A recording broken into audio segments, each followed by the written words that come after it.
अचानक समुद्र का सारा पानी कहीं गायब हो जाए और आप नीचे की वीरान जमीन पर फंस जाएं। सोचिए आपके दिमाग में क्या क्या सवाल आएंगे। आखिर समुद्र का सारा पानी गया कहाँ और क्या यह पानी दोबारा वापस आएगा? तो चलिए इन सभी सवालों के जवाब जानते हैं एक ऐसी फिल्म की कहानी में जो आपको सांस रोककर सुनने पर मजबूर कर देगी। कहानी की शुरुआत में हम एक फैमिली को देखते हैं जो कैरेबियन ओशन के बीच में एक बोट पर मौजूद है। यह लोग बेन नाम के इस लड़के का बर्थडे सेलिब्रेट करने के लिए समुद्र के बीच में आए हैं। एक यादगार पल बनाने के सब बहुत खुश थे, लेकिन उन्हें क्या पता था कि यह खुशी कुछ ही देर की मेहमान है। सब कुछ नॉर्मल चल रहा होता है। जब सब समुद्र का व्यू एंजॉय कर रहे थे तो बेन की मॉम जूलिया समुद्र में स्विमिंग करने के लिए जंप कर देती है, जबकि बेन और उसके फादर टॉम फिशिंग करने में बिजी थे। लेकिन तभी अचानक से जूलिया को समुद्र में ऐसा फील हुआ जैसे कोई बड़ी सी चीज उसके आसपास चक्कर लगा रही हो। जब वह यहाँ वहाँ देखती है तो उसे कुछ भी नहीं दिखाई देता, लेकिन तभी अचानक से कोई उसे समुद्र के नीचे खींच लेता है। साथ ही उनकी बोट पर जो इक्विपमेंट्स हैं वो तेजी से यहाँ वहाँ डायरेक्शन चेंज करने लग जाते हैं। बेन और टॉम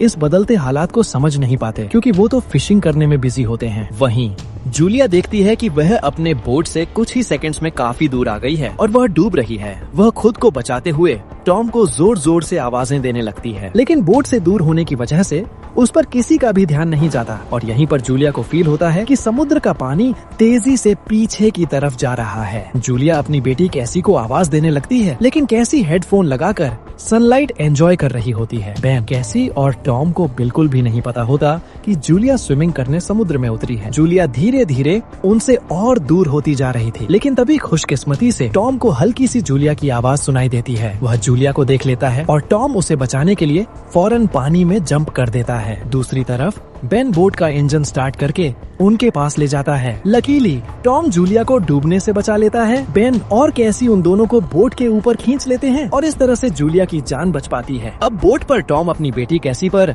गुस्सा करता है। कहता है कि तुम्हारा ध्यान कहाँ था? मैंने तुमसे कहा भी था कि जब तुम्हारी मॉम स्विमिंग करने समुद्र में उतरेगी तो तुम्हें उस पर नजर रखनी है। कैसी सॉरी कहती है। टॉम कहता है कि अब कोई भी बिना बताए स्विमिंग करने नहीं जाएगा और वो सब टॉम की बात पर अग्री हो जाते हैं। अब रात होने वाली होती है, इसलिए वो सब बेन का बर्थडे सेलिब्रेट करने की तैयारी करने लगते हैं। रात को बर्थडे सेलिब्रेट करने के बाद कैसी के बॉयफ्रेंड का वीडियो कॉल आ जाता है। वो कहता है कि तुम सभी को जल्दी से सरफेस पर आना चाहिए। यहाँ टीवी में बता रहे हैं कि कुछ बहुत ही बैडा होने वाला है। ये सुनते ही कैसी नोटिस करती है कि उसके बॉयफ्रेंड के पीछे शहर में बहुत बड़ा तूफान आ रहा है। वह यह देखकर परेशान हो जाती है क्योंकि उस समय यह लोग सेफ जगह पर बिल्कुल नहीं थे। वो और बातें करने लगती है कि तभी अचानक इन दोनों का कनेक्शन कट जाता है। ये बात वह जाकर अपनी मॉम डैड को बताती है, जिसके बाद ये लोग अपनी बोट की सेफ्टी चेक करने लगते हैं। चेक करते हुए ये लोग नोटिस करते हैं कि उनके बोट के आसपास बहुत सारी व्हेल और शार्क फिश मंडरा रही हैं, जबकि इस एरिया में व्हेल्स या शार्क मछली बिल्कुल भी नहीं पाई जाती है। टॉम एक ओशन एक्सप्लोरर था, इसलिए वह जानता था कि व्हेल या शार्क ऐसा किसी बड़े भयानक तूफान के आने से पहले ही करती हैं, उससे पहले कि वो कुछ कर पाते।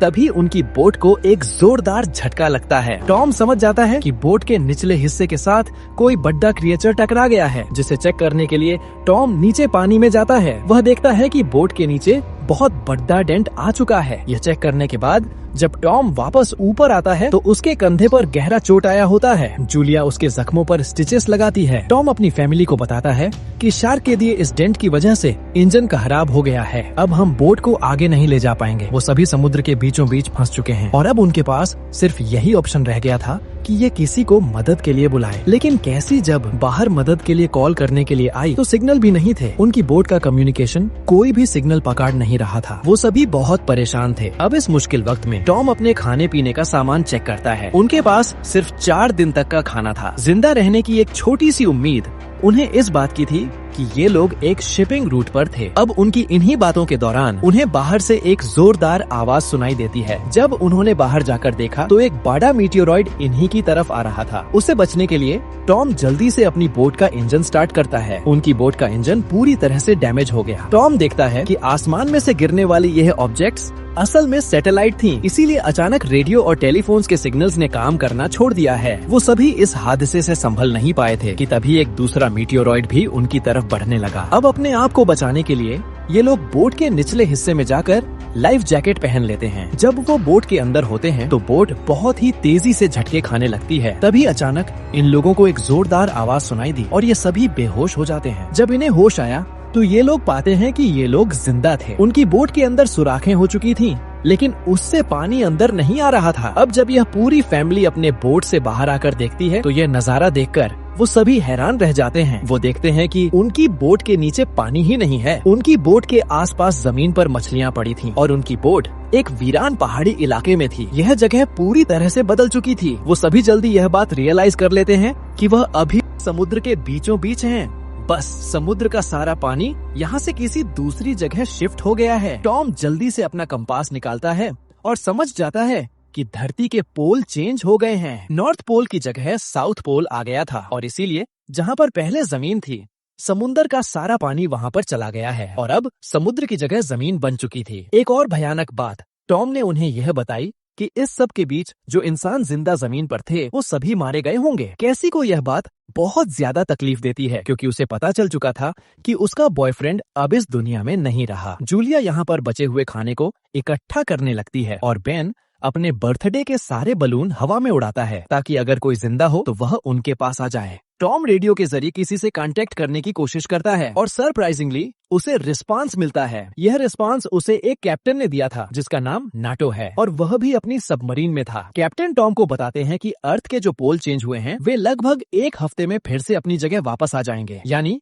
एक हफ्ते बाद समुद्र वापस अपनी जगह पर आएगा और उस समय उसकी लहरें बहुत खतरनाक होंगी। इसलिए कैप्टन टॉम से कहता है तुम जल्दी से जल्दी अपने लिए कोई ऊंची सी जगह देखो और वहाँ चले जाओ। जूलिया फौरन अपने बच्चों से पैकिंग करने के लिए कहती है। टॉम कैप्टन से रिक्वेस्ट करता है कि प्लीज आप मेरे दोनों बच्चों को किसी तरह से रख लें, इसके बदले में आपको हमारे पास बचा सारा खाना दे दूंगा। जिसके बाद कैप्टन उसकी बात मान लेता है और टॉम को मैप पर अपना लोकेशन समझा देता है। टॉम अपनी वाइफ को बताता है कि हम सिर्फ 2 दिन में वहां तक पहुंच जाएंगे, यानी समुद्र का पानी वापस आने से पहले हम अपने बच्चों को सही सलामत वहां तक पहुंचा सकते हैं। अगली सुबह यह पूरी फैमिली अपने सफर के लिए तैयार थी तो टॉम देखता है कि दूर से एक अजीब सा आदमी अपने डॉग के साथ उनकी तरफ चला आ रहा है। टॉम उसकी मदद करनी चाहिए और पानी की बोतल लेकर उसके पास जाता है। इस आदमी ने पानी पीने के बाद उसका शुक्रिया अदा करने के बजाय उल्टा उस पर अटैक कर देता है और अपने पास पड़े हुए चाकू से टॉम पर हमला करके उसकी जान ले लेता है। उसके बाद वह आदमी जूलिया की तरफ बढ़ता है। जूलिया जल्दी से बोट के अंदर जाती है और कैबिन में अपने दोनों बच्चों को लॉक कर देती है। उसके बाद वह कैसी को एक फ्लेयर गन देती है। अब वह आदमी उनकी बोट तक भी पहुंच जाता है और उससे बचने के लिए जूलिया बाथरूम के अंदर चली जाती है। अब यहाँ पर वह किलर उनकी बोट पर सर्च करना शुरू कर देता है और जैसे ही उसे खाना मिलता है वह खाने लगता है। खाना खाने के बाद जब वह जूलिया को ढूंढने लगता है तो वह सीधा कैबिन की तरफ जाता है, लेकिन वहाँ कोई नहीं मिलता। दरअसल जूलिया बोट में हुए छेद से निकलकर बाहर आ चुकी थी, लेकिन उस आदमी का जो डॉग होता है वह जूलिया को देख लेता है और भौंकने लग जाता है। मजबूरी में जूलिया को उस डॉग को मारना पड़ता है और वह खुद बोट के नीचे छुप जाती है। जब वह बाहर झांककर अपने डॉग को मरा देखता है तो वह समझ जाता है कि जूलिया बोट से बाहर है। जैसे ही वह उसे पकड़ने के लिए बोट से नीचे उतरा तो जूलिया वापस बोट के ऊपर जाकर फिर से बोट के अंदर आ जाती है, लेकिन थोड़ी देर में यहाँ पर जूलिया उस आदमी के हाथों पकड़ी जाती है। वह उसे मारने लग जाता है, गला दबाने लगता है। कैसी जो यह सब कैबिन से देख रही थी उसे याद आता है कि यह फ्लेयर गन यूज करने का अच्छा मौका है। वो फ्लेयर गन चला देती है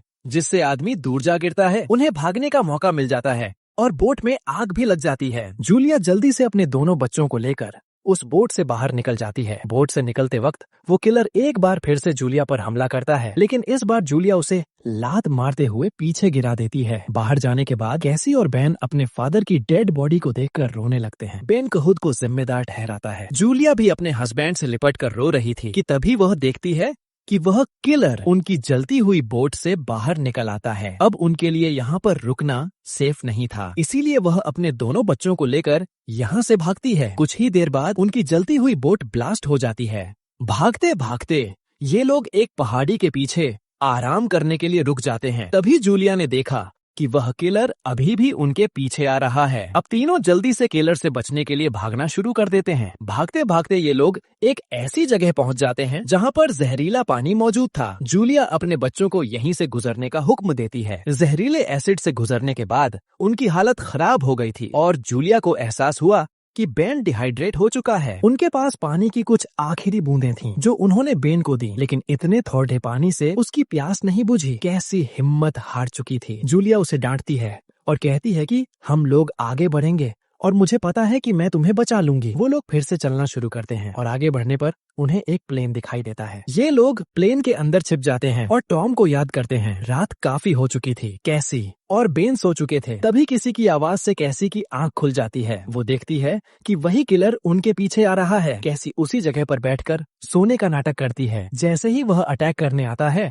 जूलिया मौका पाकर पीछे से वार करती है। जूलिया उस पर इतने हमले करती है कि उसकी जान ले लेती है। आखिरकार उनका यह खतरा टल जाता है। सुबह जब वो उठते हैं तो देखते हैं कि किलर की बॉडी बहुत बुरी हालत में है। किसी क्रिएचर ने उसे काट काट कर अंदर से खोखला कर दिया था, जिससे उन्हें अंदाजा हो गया कि यहाँ आसपास खतरनाक जीव हैं। अब उन्हें जल्दी से वहाँ पहुँचना था जहाँ कैप्टन की सबमरीन थी। बेन पानी की तलाश में भटक रहा था। आगे जाकर वह पानी देखता है और बिना सोचे समझे पीने लगता है। जूलिया उसे देखती है और दौड़कर पानी पीने से रोक लेती है, लेकिन तब तक वह काफी पानी पी चुका था। थोड़ी देर बाद बेन बीमार हो गया और चलने की हालत में नहीं था। इसीलिए जूलिया और कैसी वहाँ पर एक शेल्टर बनाते हैं। तभी जूलिया को अजीब आवाजें सुनाई देती हैं। जब वह बाहर जाकर देखती है तो उसे पता चलता है कि ढेर सारे केकड़े उनकी तरफ बढ़ रहे हैं, जिनसे बचने के लिए उन्होंने भागना शुरू किया। थोड़ा आगे चलने के बाद कुछ दूरी पर उन्हें एक बहुत बड़ी कार्गो शिप नजर आई, जिसके कंटेनर्स में बहुत सारे लोगों ने पनाह ली हुई थी। इन तीनों को देखते ही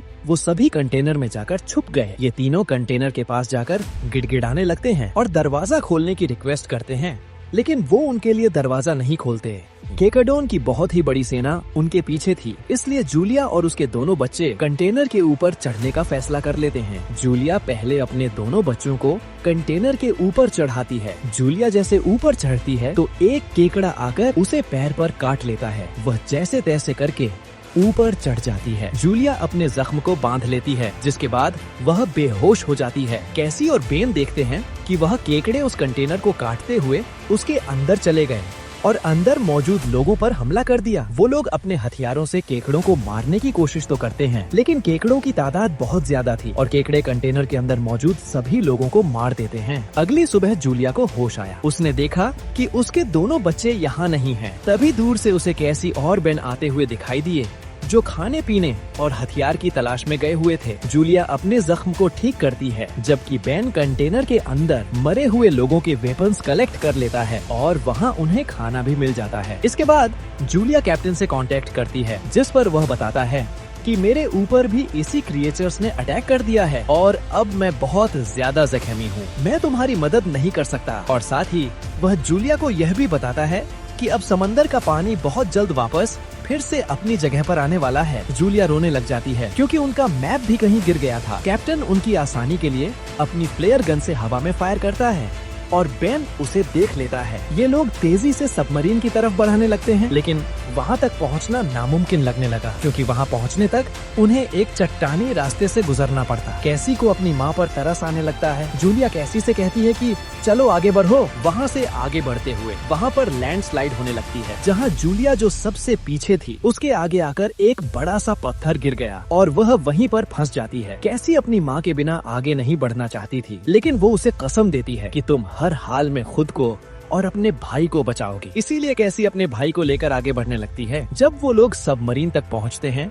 तो उन्हें वहाँ पर कोई भी नहीं मिलता। ये दोनों जोर जोर से सबमरीन का दरवाजा खटखटाने लगते हैं। तभी पीछे से कैप्टन आता है, जो बुरी तरह से जख्मी था। कैप्टन ने बताया कि सबमरीन में 3 लोग बैठ सकते हैं और मेरे बचने के चांस बहुत कम है। यह बात सुनकर कैसी जल्दी से वापस पीछे मुड़ गई और तेजी से जूलियन की तरफ आने लगी। वहाँ फिर से उन केकड़ों का सैलाब आने लगता है, जहाँ पर जूलिया अपनी गन से उन सबको शूट करने लगती है, लेकिन कुछ ही देर में उसकी बुलेट्स खत्म हो जाती हैं। कैसी ऊपर से उसे हाथ देती है और आखिर उसकी मदद से जूलिया यहाँ से बाहर निकलने में कामयाब हो जाती है और ये लोग जल्दी से भागते हुए सबमरीन तक आ जाते हैं। अब यह लोग सबमरीन के अंदर बैठ जाते हैं और वह भयानक केकड़े भी उनके पीछे आ जाते हैं। तभी एक बहुत ही बड़ी भयानक समुद्री लहर उन्हें अपनी तरफ आती हुई दिखाई देती है, जो कई 100 मीटर ऊंची थी। वह तेजी से जोरदार तरीके से उनके सबमरीन से आकर टकराती है, जिससे ये लोग बेहोश हो जाते हैं। जूलिया को जब होश आया तो उनकी सबमरीन पानी में नहीं थी, बल्कि समुद्र की वह बड़ी लहर उनकी सबमरीन को बहाकर एक शहर में ले आई थी जो कि पूरी तरह से तबाह हो चुका था, जिसे देखकर साफ समझ आ रहा था